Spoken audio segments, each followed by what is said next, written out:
Well, hello friends.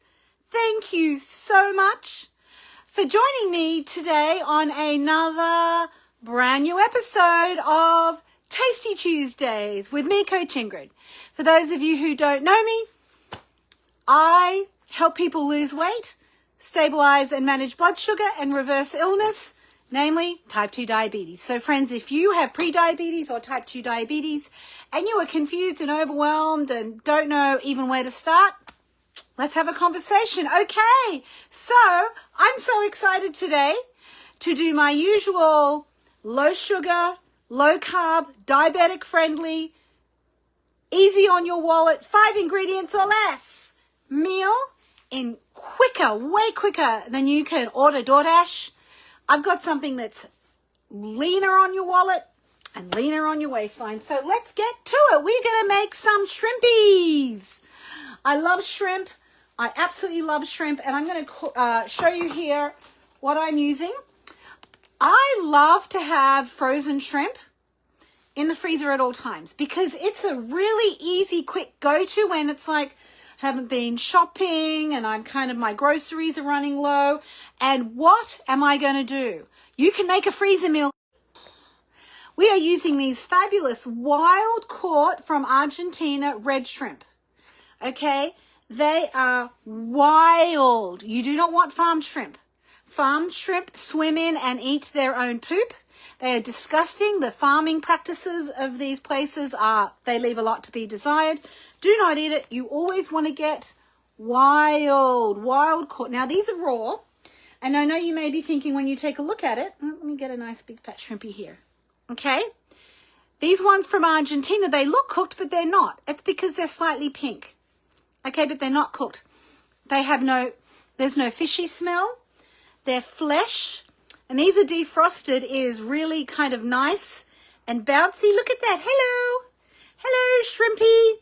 Oh, it's a really good quality shrimp. And you want to keep these, just keep these frozen in your freezer. They're peeled and deveined, so you don't have to do any of the messy work. This, Costco, always have these in the freezer at all times. Now, I took them out earlier in the day to defrost, and friends, it's really important when you're using frozen shrimp. I rinse them, and then I get a whole lot of paper towels, and you really got to squeeze all the liquid out. Now, why do you need to do that? Because, friends, if you love brown food, you love brown food, which means it has a nice sear on it. And I would like to just express my deep sadness for the passing of Anne Burrell. I love her. Oh my God, she was so much fun to cook with, and she just really helped people appreciate good food and learn how to cook good, healthy food for themselves. And so that's really sad. Really, really sad. That made me very unhappy. I might have cried a little bit. Anyway, so when you're working with frozen shrimp and you've thawed it out, you want to pat it dry so you get the nice sear on it. Otherwise, you'll still end up with nice shrimp. They won't have the sear on it. And we're going to put this in a pan with some ghee to make it nice and brown. And what else are we going to put in that? My friends, are going to make a little curry.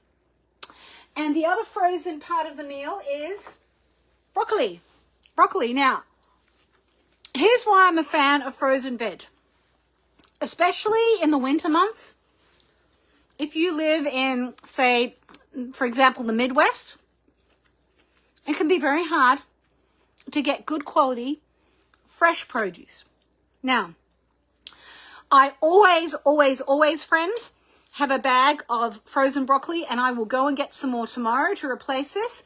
Fresh frozen peas. That's just such a great thing to have. Frozen blueberries, I put them in my smoothies, my protein drinks that I make myself out of my beef organs. Yeah, beef organs and blueberries. Tasty with chocolate. That's so good. Anyway, these are so great to have on hand. So my freezer meal consists of the frozen broccoli, and let me show you. This is from Safeway and the Organics. And you can see it's organic, non-GMO. Read the labels, friends. Remember how important it is to read the friggin' labels. You got to read the labels. And if you want to learn how to read labels, drop an emoji below. Put the word label, because that's a big part of what I do, friends, is I help you read labels so you understand what you're putting in your body, especially when it comes to how much sugar are you eating, how much processed food you're eating, the chemicals, the dyes, all that shit. I help you do that. So drop an emoji and put the word labels so that I know this is something you want to learn more about. But usually in every episode of Tasty Tuesdays, I will show you. So here you want to go, always non-GMO, USDA, organic, check. Ingredients, friends. And right up here, if you can, it's mirrored. It says ingredients, organic broccoli. Boom. There it is. It's Skylink is dropping out of the sky, and Elon is not fixing it, and that's what I'm dealing with here. So thank you for your patience, and thank you for watching. Thank you for watching. Okay, love these. Also, the other reason why I love these frozen veggies and fruits is because they're flash frozen on the spot. Okay, whereas sometimes the produce that you get in the grocery store has been sitting there for a couple of weeks, or has been on a shipping container coming from Mexico or Brazil or someplace. Anyway, this is locally grown, and it's actually from Pleasanton, California, so I know it's local. I just zap it in the microwave and Bob's your uncle. So let's get started. Let's get started on the shrimpy, and let me show you the macros. So the broccoli, for 1 cup of broccoli, has 5 grams of carbohydrates and 3 grams of fiber. Now, when it comes to carb macros and green vegetables, mate, go to town on the fucking green vegetables. It's okay, with some exceptions. Kale is nasty. It is not food. You throw that at, you just don't even bring it home. I know, I'm a California girl and I abhor kale. Kale, oh, it's so rough. A lot of people have trouble digesting it. And so if you have an inflamed gut, you might want to avoid the harshness of kale. I'm just saying. I'm probably going to get the haters saying, oh, how can you not like kale? How can you disapprove of kale? Kale, no, don't talk to us. So the carbs in here are minimal, and honestly, if you want to eat half the bag, even though a serving size is 1 cup, and there are 4 cups in here, I don't have a problem as long as your gut doesn't have a problem. If you feel gassy and bloaty after eating broccoli or cauliflower or any food really, but particularly the cruciferous family, then that's a sign perhaps you shouldn't be eating it, or cook it a lot better. Okay, let's have a look at the macros for the shrimp. It's 4 ounces for each serving size. There are 8 servings per container. So probably this was half the bag. So, you know, probably you want about maybe 6. Let me see. 1, 2, 3, 4, 5, 6. That looks like maybe, let's do 8. So that's about 8 shrimp, which is about 1 serving. So again, with your protein, you've got 18 grams of protein, okay, in 1 serving. And if you want to be crazy and do 2 cups of shrimp, that's 38 grams of protein, right? So you're doing really well. That's on the protein, okay? That's nearly half your daily requirement for protein. Most women, particularly menopausal, postmenopausal, do not eat enough protein, particularly if you're doing weights, which you should be if you're my age, right? I'm 54. Yeah. You need 100 grams of protein or thereabouts. Everyone's a little different, but you should be aiming for more protein.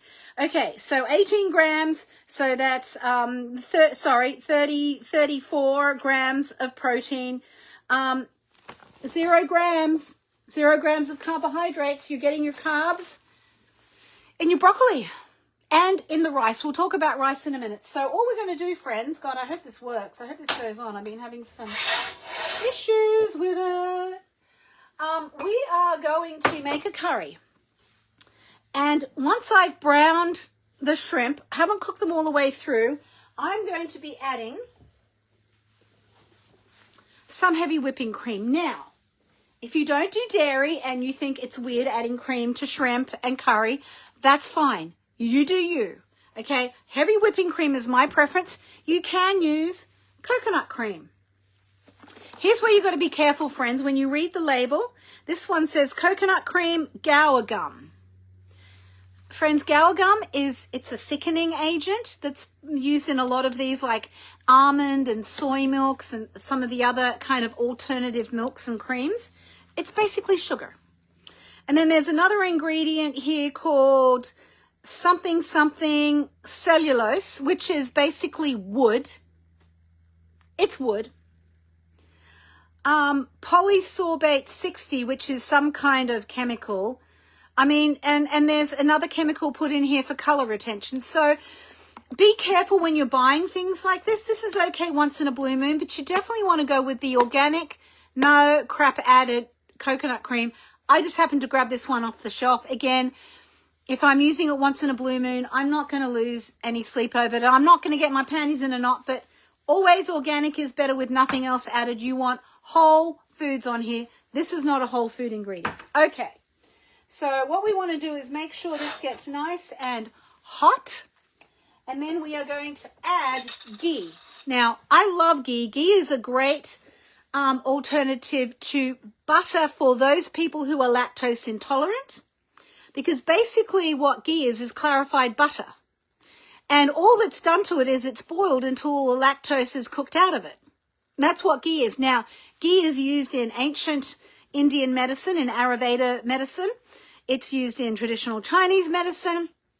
For thousands of years, we have known that the ghee has extremely beneficial qualities for your gut. And we all know how important gut health is now. Well, it was written in the ancient Sanskrit texts thousands of years ago. But anyway, here we go, here we go, here we go, here we go. Here we go, friends. Hopefully I won't set the smoke alarm off. If I do, I apologize in advance, because every time I do that, it goes off. So what I'm going to do, friends, is turn the fan on, and we're going to put the shrimpy in. Now, you don't want to crowd the shrimp, because otherwise you'll end up with a lot of liquid.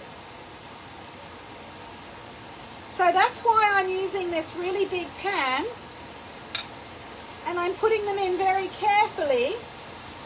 So they're all like down, they're down here. See how I'm just pressing them down? So that they cook evenly, and they're going to be so yummy.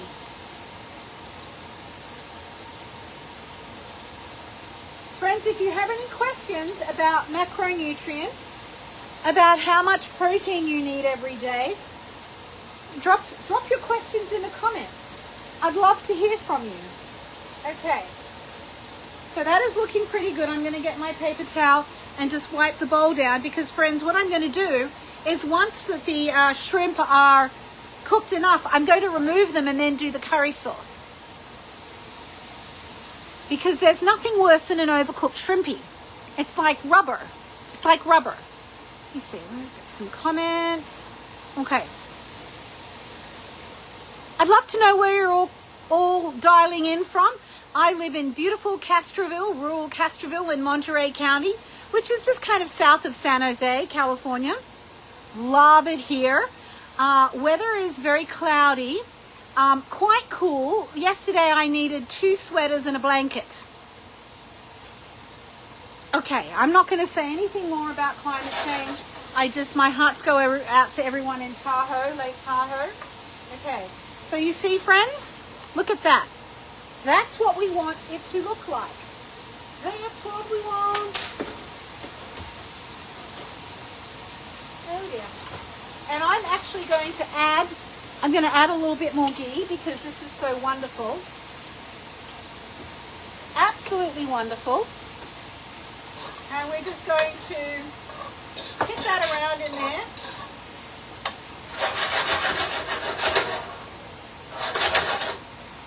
Love it. I love me some shrimpy.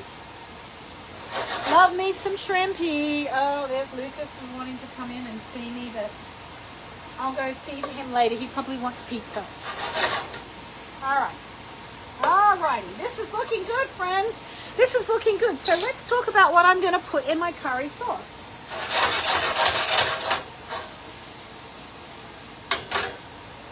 I just love doing that. So let's take a look at one of these shrimpies that is looking nice and brown because it's been cooking in the ghee. There we go. And I'm going to say, oh, this one. Check it out. Check out that little shrimpy. Hi, Laura. How are you, my love? Oh, my God, that's perfect. What I'm doing now is I'm just putting them back into the bowl. Woo!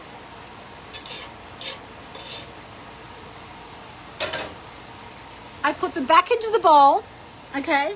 So, oh, one escaped. So good. Laura, what are you making for dinner tonight? We're making shrimp curry. All I'm going to do is put a splash of heavy whipping cream, or, friends, if you don't do dairy, you can do coconut cream, and the ghee is fine if you don't do dairy because it's had all of the lactose cooked out of it. So we're going to do this, and then this is what I'm using. You can use turmeric, curry powder, cumin. It has organic turmeric root powder, organic coconut milk powder, organic cinnamon powder, ginger, black pepper, and coconut. No shrimp for you. Oh, you're allergic, aren't you? So all I'm going to do here, and this is actually a golden milk latte. I put this in my coffee every now and then, and it's absolutely wonderful. So here we are, friends. I'm just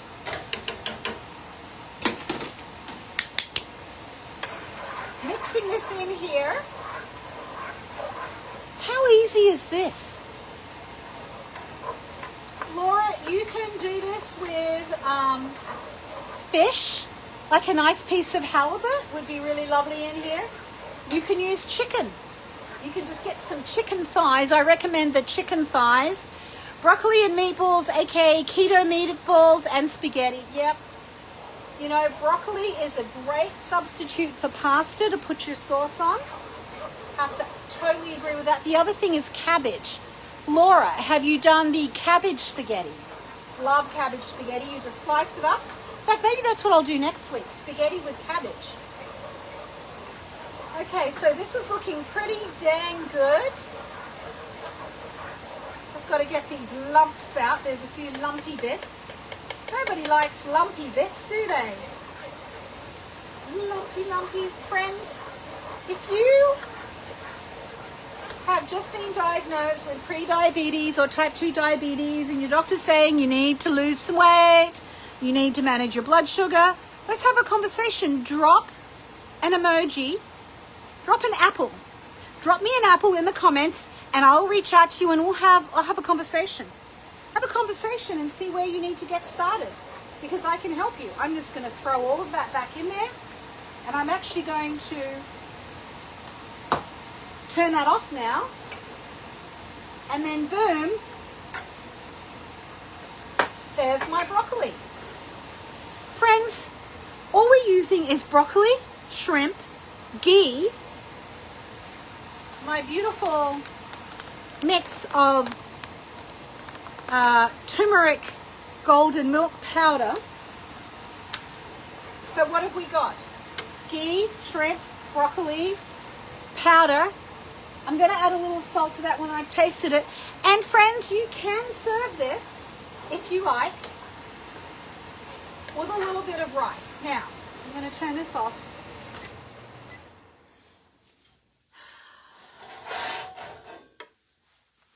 Hi Joe, we have just made shrimp and broccoli curry. So I highly recommend you go back and take a look at it. I don't know if you're into curry or not, but let's just have a taste. Let's get a little bit of broccoli, a little bit of this cream sauce, and let's have a taste.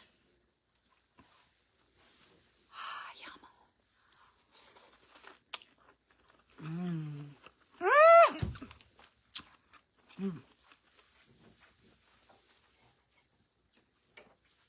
Friends, that is absolutely delicious. No shrimp for you either. No worries. Friends, you can do this with fish. You can do this with chicken. Would be really good with chicken. Okay? Chicken. Use chicken thighs. Cube them up if you want to do chicken breasts. Okay? Just be careful not to overcook the chicken breast. I'm going to add a little bit of my salts. And, of course, the ones that I love, that I use all the time, the Redmond's real salts. What I love about these is that there is no lead. No lead in their products. If you go to their website at Redmond Real Salt, you will see all of their lab tests that were done on their products. They contain no lead, and that's really important. Okay, let's talk about rice. If you can eat rice, if this does not spike your blood sugar, glad you eat chicken, Joe. I'm interested. How much protein do you think you eat every day? Drop in the comments. Do you know? Do you not know? Do you ballpark it? Do you have any idea how much protein you should be eating every day? Anyway, this is 1 serving of rice. So basically 1/4 cup of dry rice equals 3/4 of a cup. 3/4 of a cup, whoopsie, of cooked rice. And so I just want you all to see how much that is. I kind of like putting it in the measuring cup because little rice cake that I can then pour like a moat. It's got a moat around it that I can pour the shrimp and the broccoli and the sauce on. I want to ask all of you, do you measure your portions? Or are you just going to get the spoon from from the rice cooker, and are you just going to scoop it in? Because, friends, the portion sizes matter. Why do they matter? If you eat too much of this and you're pre-diabetic or type 2 diabetic, you could have a big problem with spiking your blood sugar. Now, everyone thinks, a lot of people think, oh, but brown rice is better for you. Friends, you can Google it and I'll find an article and put it in the comments. Brown rice has a higher glycemic index than white rice. So just be careful. Now, my hubby will eat rice. I can eat rice once in a blue moon. I will tend to eat it more in the middle of the day versus at night. And that just makes all the difference for my blood sugar. If I eat rice in the evening, my blood sugar will probably be about 110, 115 in the morning. If I eat rice in the middle of the day, my blood sugar will be like 98 to 100. That matters. That little bit of difference, that does add up. Joe eats an egg bite every day, chicken in my salad, chicken about 3 times a week. Great. That's fantastic. How many grams of protein are in that egg bite every day? And if you eat chicken in your salad, what's the serving size? Joe, what's the serving size? Is it 3 ounces, 4 ounces, 8 ounces? Because you want to make sure, chicken about 3 times a week, I want to know what other protein you're eating because I have to question, are you eating enough? And Joe, we should hop on a Zoom and we're way overdue to have a follow-up. Laura says, I had heard that of brown rice, and yes, it is true, friends. Brown rice has a higher glycemic index, and if you are pre-diabetic or type 2 diabetic, I do not recommend you having rice. You can go to town. You can eat this food until you are completely satisfied. And this will not spike your blood sugar. Whole food ingredients, absolutely amazing. If you want to add a touch of spice, you can add some chili pepper flakes. Because Jeff and I like things spicy. Settle down. We just got back from our honeymoon to Iceland, and I just want to thank everybody who followed along. That was super fun. You know, the interesting thing about Iceland is there's not a lot of fast food takeout type of places like you have here in America that are everywhere. Didn't see a lot of massively overweight or really unfit people, the locals. I'm sure out in the suburbs that there are a lot more, but I actually Googled it. And compared to the United States, the people of Iceland only have like 1/3 the numbers of people with diabetes and metabolic disease than in the United States. So it has to do with the food that they eat, and because they eat a very protein-rich animal-based diet. They do have rice and tubers and things like that, but obviously they don't grow rice there. They have to import it. Now, here's another great example of read your labels and source your food. Source your food, friends. Where is it coming from? Because if you source your food and you know where it's coming from, usually you can kind of have a good guess as to what's in it. Now, do you think most packets of rice will have a big old label on them saying contains arsenic? Just waiting to see if anybody has ever seen a package of rice with a label on it that says contains arsenic. No, you won't. Of course you won't.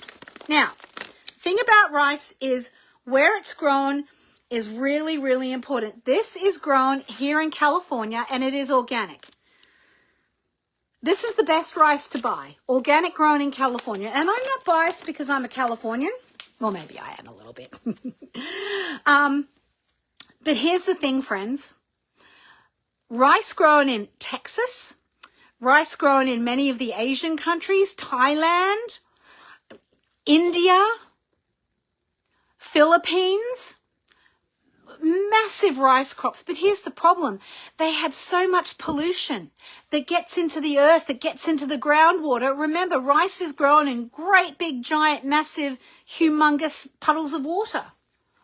And friends, if that water is polluted, particularly with arsenic, well, you're going to be eating that. How do you feel about eating a bowl of arsenic?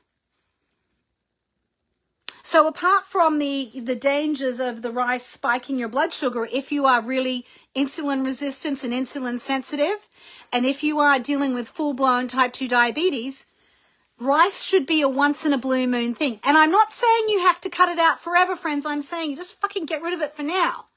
And once you have reversed your condition, and once you've gotten rid of all the food noise, and once you've overcome your addictions to carbohydrates and sugar, you can introduce them back. I could probably have this bowl of rice. I wouldn't eat I probably would eat maybe half of that. But this is for Jeff. And so I'm going to serve this up to him. And he doesn't eat rice a lot. He'll eat rice maybe a few times a month. And that's about it. And this here is a beautiful, delicious, colorful meal. And I want to get a spoon so I can scoop out some of that absolutely delicious sauce. When I say sauce your food, I also mean put sauce on your food, but sauce it as to where it comes from, because where it comes from, it matters on many, many, many different levels. I really need a bigger spoon. This is bullshit. And friends, there it is. It really is that simple. It really is that simple. Look at the beautiful colors on this. Turmeric is a natural anti-inflammatory. Now, when I was really sick, 12 years ago, when I was diagnosed with a very rare type of inflammatory bowel disease called Cronkite-Kanada syndrome, it's very similar to Crohn's disease, I almost died. I couldn't eat anything. And when I came home from the hospital that last time, there was no way I was going to eat solid food. I didn't eat solid food for about 5 months, the truth be known. All I could stomach, literally, because my stomach was crap. My doctor said, it looks like hamburger. I've never seen a stomach like that before. Yeah, thanks. What I had was bone broth, organic bone broth, and I put a little bit of coconut milk in there, and I put a little bit of this turmeric powder in it, and it just helped to reset my gut. It helped to reduce all the inflammation. It's really a magical herb. Magical ingredient. So, friends, have you been diagnosed with type 2 diabetes or pre-diabetes or insulin resistance? Who do you know who has received this news? It's so confusing. There's so much misinformation out there. I will teach you what to eat, when to eat, and how to eat. Yes, how to eat. Friends, drop me an emoji if you want to, and the word label if you want to learn more about how to read a food label. Drop me an emoji.